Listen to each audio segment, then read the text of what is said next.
anybody else notice an uptick of overproduced graphics on videos with underdeveloped ideas? I'll stick with shitty production and halfway decent ideas, thank you very much.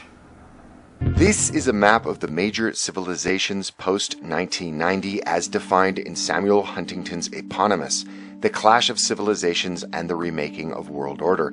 You'll notice the dark blue as being Western, which covers the western peninsula of the Eurasian continent, but also Canada, the United States, Australia, and New Zealand, as those countries are strongly connected to Europe by colonization, culture, and whose language and demographic ethnic majorities are currently European. Well, that's true that these are the nations that have the closest ties to Europe. But it's undeniable that Western culture and customs are being adopted everywhere. You can find McDonald's in fucking China, and Mickey Mouse in Africa.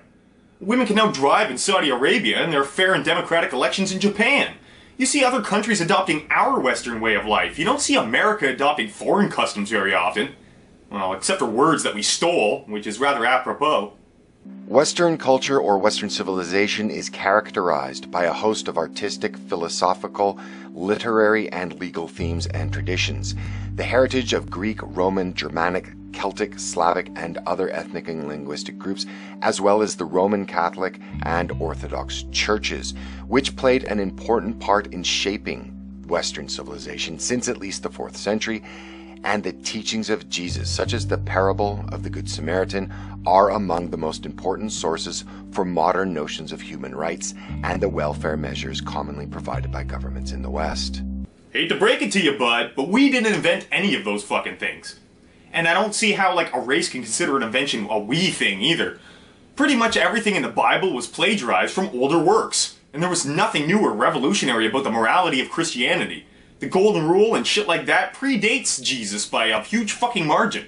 Human rights and welfare also predate Western civilization. Go look up the Cyrus Cylinder. It's like the Magna Carta of ancient Persia. The Aztecs and Incas would provide communal food for the poor and infirmed. In ancient India, they enacted laws to help the poor and needy. Not that the caste system helped any of that. And in the 7th century, Muslims would set aside zakat payments in treasuries to help the needy. Even Hammurabi's Code in Mesopotamia mentions public welfare concerns. But what will the Western world be when the majority of people living in the West are no longer Western?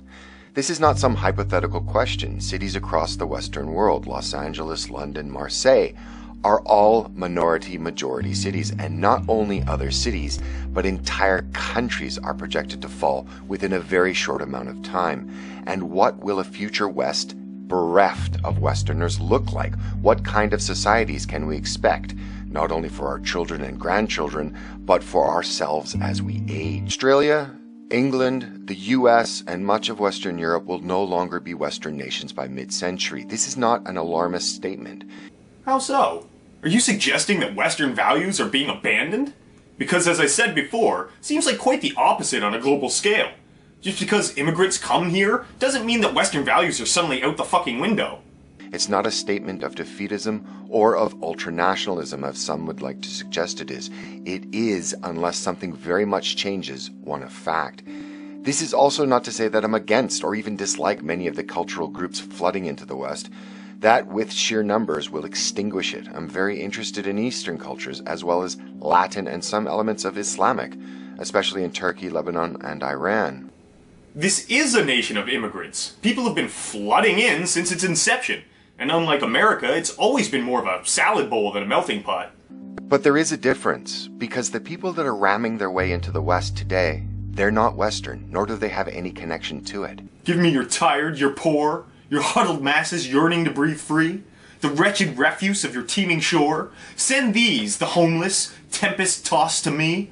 Unless you're not European, and then you can get the fuck out. As well, their cultures are not under direct threat of extinction, as they are not destinations themselves for mass uncontrolled immigration, nor are their societies destroying themselves via willful ignorance, greed, and excessive political correctness. Yeah, political correctness can be annoying, but it's not going to destroy civilization, you fucking exaggerator.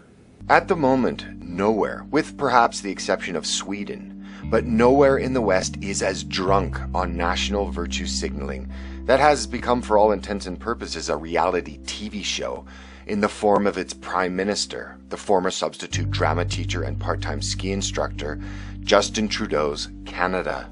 I know an ad hominem when I hear it. You could say a lot about King Cut Trudeau, but his former vocations have no bearing on the validity of his opinions. A guy who cleans truck stop outhouses can still be correct. If there is a country anywhere on Earth whose limitless greed, forfeiture of the intergenerational contract, mass delusional and willful ignorance, and mixed with a toxic, peer-reinforced ideological conformity can be found anywhere on Earth that can outdo Canada in these respects, I've yet to hear of it. Ever hear of this little place called North Korea? Thus, for the purposes of this thought experiment, we'll be using Canada as it is in the forefront of this experiment. And I want you to remember that word, because it's the same word that governments across the West use when referring to speaking about replacing their traditional populations with another, new, and very different population. Well, yeah, Canada and America are considered experimental nations in that they are the only ones on Earth that are not the racial homeland of any of the inhabitants, save for the poor Native Americans.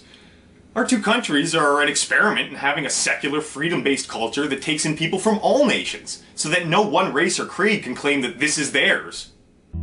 Western democratic institutions that are controlled via globalist corporate and banking interests are using the cultural Christian inheritance of the West and its teachings that have created the modern human rights industry.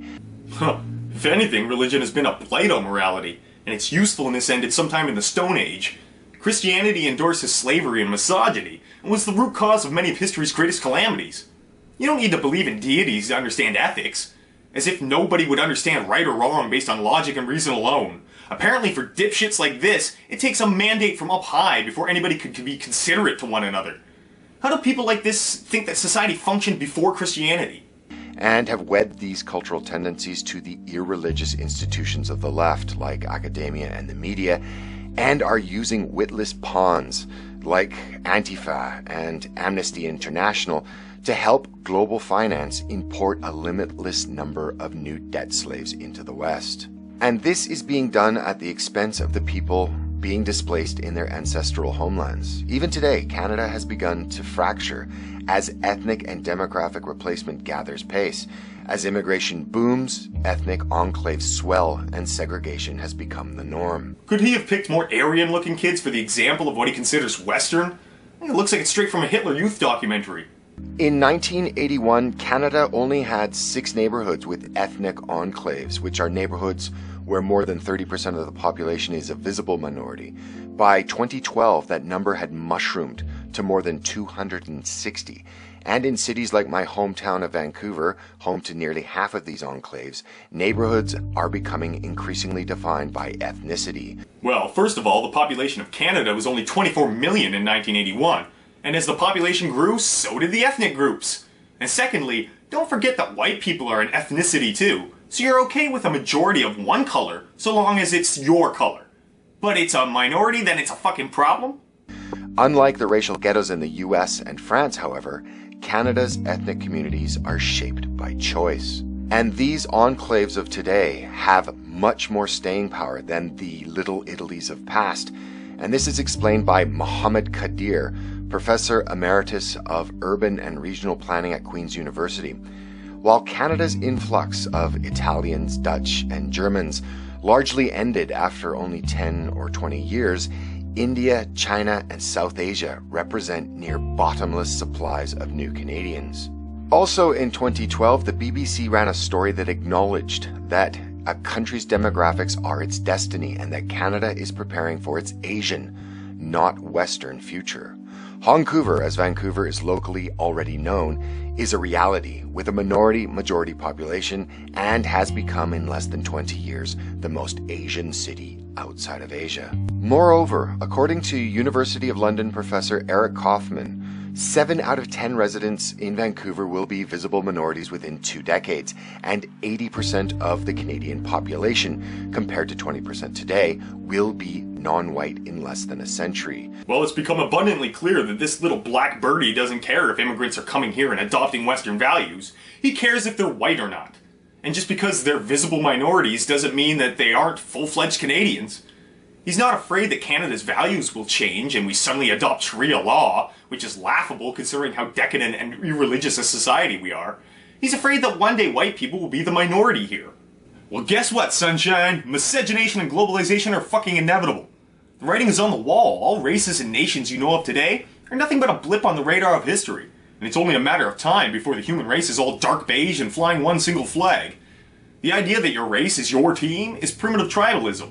So long as our culture is based on democracy and multiculturalism, I could care less what the color of the people are or where they're originally from.